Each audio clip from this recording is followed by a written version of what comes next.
Saudara-saudari terkasih, pagi hari tanggal 20 Juni di Aula Clementina Istana Apostolik, Bapa Suci Leo ke-14 menerima dalam audiensi para peserta kapitel umum Ordo Fratuminorum Conventualium dan Ordo Tritunggal Maha Kudus dan para hamba atau Trinitarian. Berikut ini saya bagikan sambutan yang disampaikan Paus kepada mereka yang hadir dalam pertemuan tersebut.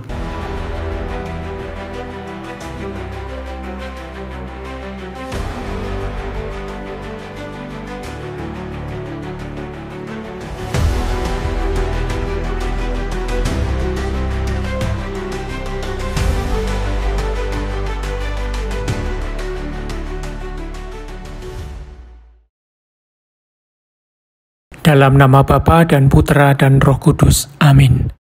Damai bersamamu. Selamat datang saudara-saudari terkasih.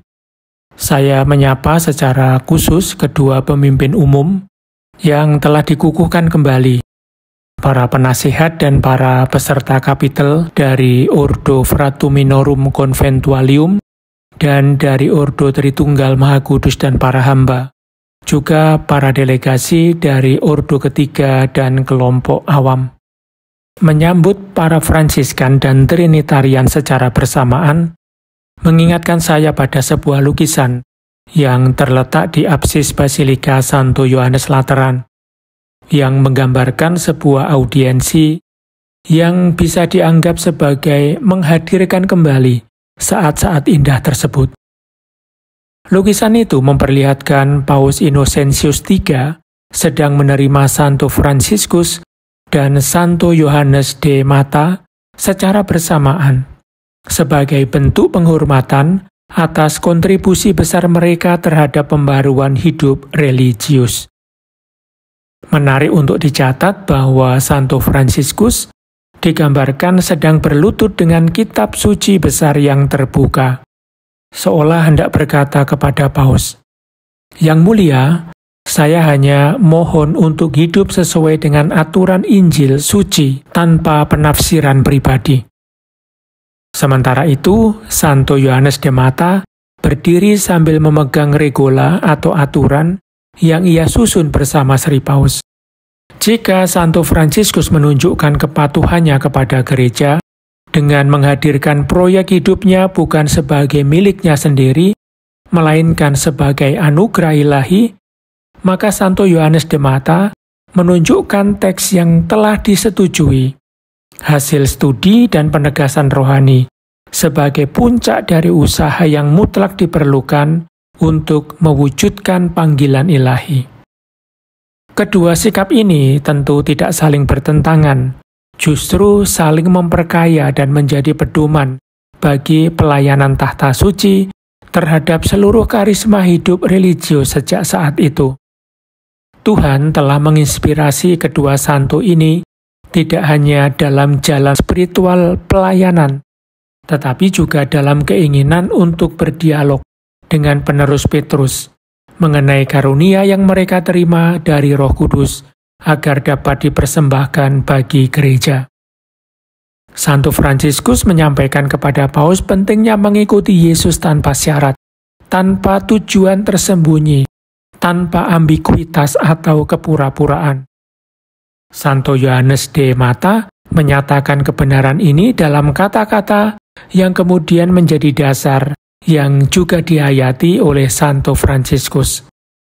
Salah satu contohnya adalah hidup tanpa memiliki apapun, tanpa menyembunyikan apapun di saku atau di hati, seperti yang ditegaskan oleh Paus Fransiskus pada saat pidato kepada kanones perempuan Ordo Roh Kudus, tanggal 5 Desember 2024. Ungkapan lainnya mengandung makna bahwa pengabdian ini harus berbuah dalam pelayanan, sehingga pemimpin dipahami sebagai pelayan, yaitu mereka yang merendahkan diri untuk menjadi hamba bagi semua.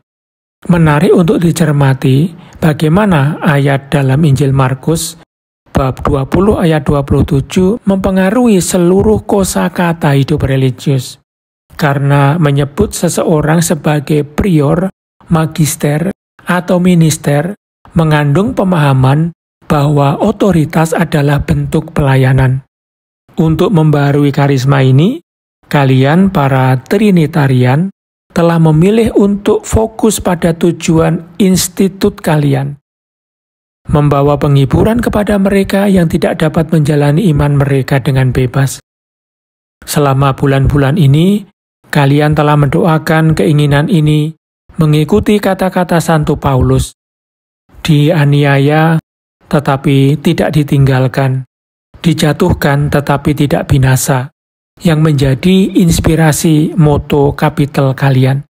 Saya bergabung dalam doa ini dan memohon juga kepada Allah Tritunggal agar hal ini menjadi salah satu buah dari pertemuan kalian, yakni agar kalian tidak pernah melupakan dalam doa dan kerja harian kalian mereka yang dianiaya karena iman.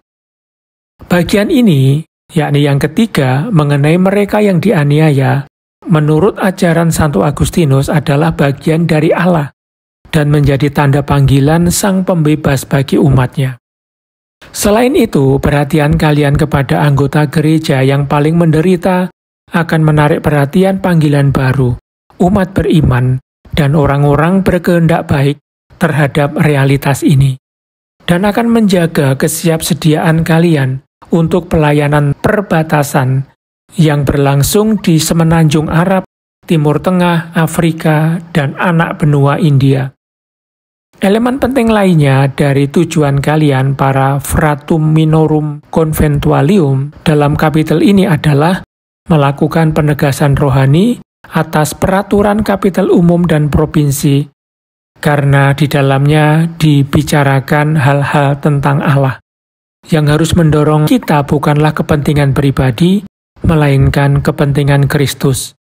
Ialah rohnya yang pertama-tama harus kita dengarkan, agar kita dapat menulis masa depan dalam masa kini, seperti yang dikatakan dalam moto kapitel kalian. Mendengarkannya dalam suara saudara, dalam penegasan komunitas, dalam perhatian terhadap tanda-tanda zaman, dan dalam ajakan magisterium. Anak-anak terkasih dari Santo Fransiskus dari Assisi, dalam peringatan 800 tahun penyusunan Kidung Makhluk atau Saudara Matahari, saya mengajak kalian semua secara pribadi maupun dalam setiap komunitas kalian menjadi pengingat hidup akan primat pujian kepada Allah dalam kehidupan Kristiani. Dan saya tidak ingin melupakan bahwa kalian para konventual merayakan peringatan kehadiran kalian yang diperbaharui di Timur Jauh. Saudara-saudari terkasih, saya ingin mengakhiri pertemuan ini dengan pujian kepada Allah yang Maha Tinggi, yaitu doa Trisagion yang ditulis oleh Santo Fransiskus. Engkau kudus ya Tuhan, satu-satunya Allah, yang melakukan hal-hal yang menakjubkan. Engkau kuat, Engkau besar, Engkau Maha Tinggi, Engkau Raja Maha Kuasa, Engkau Bapa Kudus, Raja surga dan bumi. Terima kasih kepada kalian semua, dan semoga Tuhan memberkati kalian.